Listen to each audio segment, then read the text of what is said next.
من يهد الله فلا مضل له وما يضلل فلا هادي له. أشهد أن لا إله إلا الله وحده لا شريك له وأشهد أن محمدا عبده ورسوله لا نبي بعده. قال الله تعالى في القرآن الكريم: يا أيها الذين آمنوا اتقوا ربكم الذي خلقكم من نفس واحدة وخلق منها زوجها وبث منهما رجالا كثيرا ونساء واتقوا الله الذي تساءلون به والأرحام إن الله عليكم رقيبا. فأصدق الحديث كتاب الله وخير هدي محمد صلى الله عليه وسلم وشر الأمور محدثاتها وكل محدثة بدعة وكل بدعة ضلالة وكل ضلالة في النار. Jemaah Jumat yang saya muliakan, pertama-tama marilah kita panjatkan puji serta syukur kita kepada kehadirat Allah Subhanahu wa taala. Shalawat serta salam semoga tetap tercurah limpahkan kepada junjungan kita Nabi Muhammad sallallahu alaihi wasallam beserta keluarganya, beserta para sahabatnya sampai para pengikutnya hingga akhir zaman. Semoga keselamatan juga ya untuk dicurahkan kepada umatnya yang selalu berpegang teguh kepada ajarannya. Amin ya rabbal alamin. Khatib berwasiat khusus bagi pribadi khatib, umumnya bagi jamaah, marilah kita bertakwa kepada Allah Subhanahu wa taala dengan sebenar-benarnya takwa. Karena sebaik-baiknya bekal untuk menghadap Allah adalah takwa. Jamaah Jumat yang dimuliakan oleh Allah Subhanahu wa taala.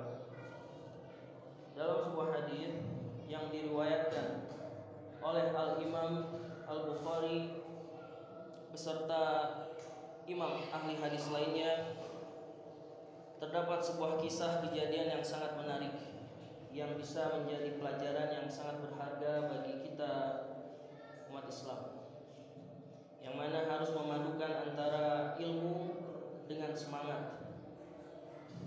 Dalam sebuah riwayat, ketika Rasulullah SAW sedang sholat berjamaah mengimami para sahabatnya, tiba-tiba salah seorang sahabat yang bernama Abu Bakr, bukan Abu Bakar, namun Abu Bakr, tiba-tiba masuk ke masjid dalam kondisi dia masuk masjid tergesa-gesa, kemudian cepat-cepat sehingga nafasnya terengah-engah. Lalu kemudian dia ruku sebelum sampai ke saf. Lalu dia berjalan ke saf, sehingga perbuatan dia Abu Bakar ini menimbulkan suara yang berisik. Jalannya yang cepat, nafasnya yang terengah-engah ketika masuk masjid, sehingga Nabi yang mulia sallallahu alaihi wasallam mendengar suara berisik tadi. Setelah Nabi yang mulia sallallahu alaihi wasallam selesai sholat, maka beliau sallallahu alaihi wasallam bertanya kepada para sahabatnya, siapakah yang tadi berjalan masuk ke masjid tergesa-gesa sehingga menimbulkan suara yang berisik? Kemudian Abu Bakar menjawab, wahai Rasul, saya. Kemudian Rasulullah sallallahu alaihi wasallam bersabda, zadaqallahu hirsan wala ta'udda. Zadaqallahu hirsan, semoga Allah menambahkan semangat kepadamu. Wala ta'udda, janganlah kamu ulangi perbuatan seperti itu. Hadis ini riwayat Imam Al-Bukhari. Demikian kisah hadis ini yang kita bisa ambil pelajarannya, itu bahwa ketika kita melihat perbuatan Abu Bakar yang datang ke masjid dengan tergesa-gesa karena niatnya itu mendapatkan fadilah atau keutamaan sholat berjamaah agar tidak masbuk, agar tidak tertinggal sholatnya. Bisa kita lihat niatnya sangat baik, yaitu untuk mendapatkan fadilah atau keutamaan sholat berjamaah.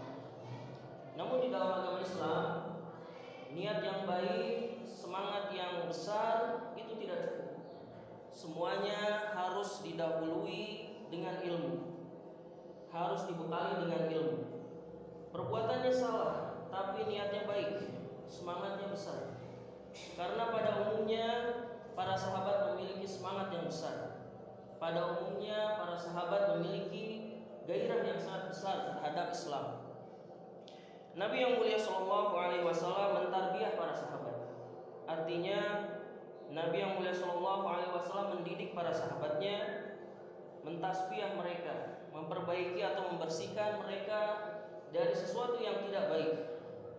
Betul, memang semangat di dalam Islam sangat diperlukan. Niat di dalam Islam, niat yang baik juga sangat diperlukan.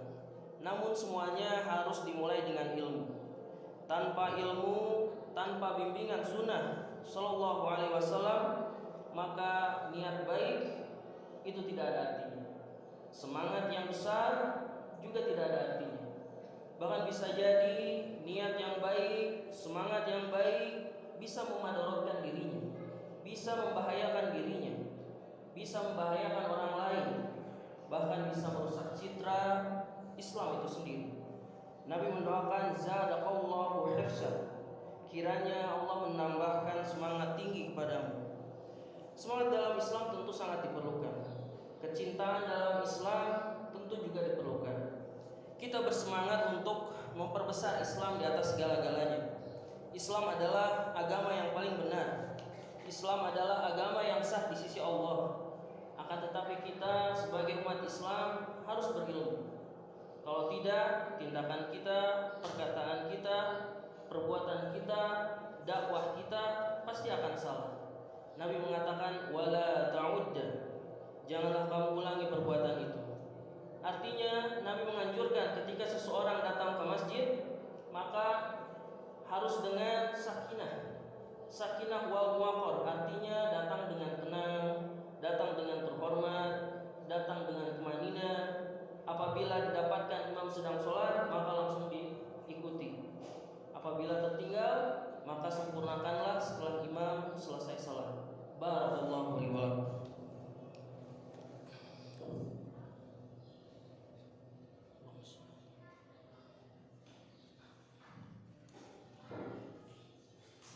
Alhamdulillah hamdan katsiran thayyiban wa mubarakan fih kama yuhibbu rabbuna wa yarda, wassalatu wassalamu ala asrofil anbiya wa mursalin wa ala alihi wa sahbihi ajma'in, amma ba'd. Jamaah yang saya muliakan, dari kejadian tersebut kita bisa mengambil pelajaran.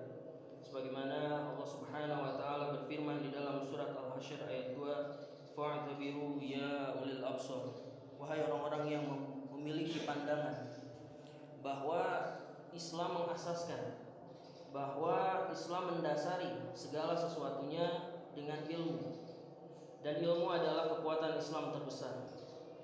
Bahkan para ulama membuat kaidah berilmu dahulu sebelum beramal dan berkata-kata. Maka kaum muslimin, apabila kita ingin jaya, apabila kita ingin menang, apabila kita ingin terhormat, maka kita harus berilmu, maka kita harus belajar, yakni belajar tentang agama kita, agama Islam. Baik itu diri sendiri, untuk keluarganya, karena Allah Subhanahu wa taala mengatakan di dalam surat At-Tahrim ayat 6, ya ayyuhalladzina amanu qu anfusakum wa ahlikum nar. Wahai orang-orang yang beriman, peliharalah dirimu dan keluargamu dari api neraka.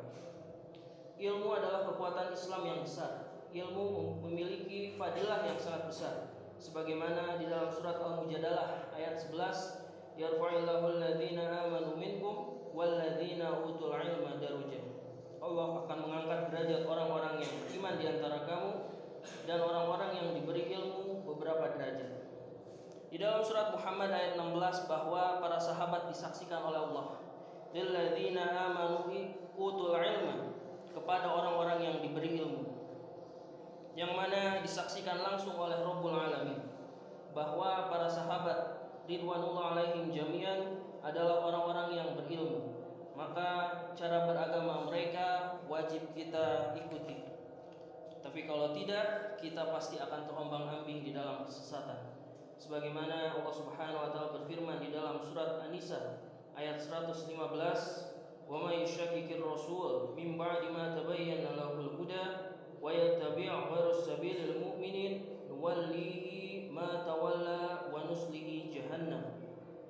Wa may yushakikir rasul, barang siapa yang menentang Rasul, mim ba'di ma tabayyana lahul huda, setelah jelas datang kebenaran, setelah datang hidayah kepadanya, wa yattabi' ghayra sabilil mu'minin, dan mengikuti jalan yang bukan dari jalan ghairu sabilil mu'minin, yaitu sabilil mu'minin, yakni para sahabat, nuwallihi ma tawalla, maka Allah akan palingkan dia kemana dia berpaling, dan Allah akan sesatkan kemana dia akan tersesat, wa nuslihi jahannam, dan terancam masuk neraka.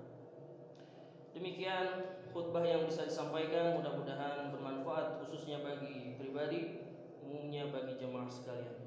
Innallaha malaikatahu yusholluna 'alan nabiyyi ayyuhalladzina amanu shollu 'alaihi wa sallimu taslima. Allahumma sholli 'ala Muhammad wa 'ala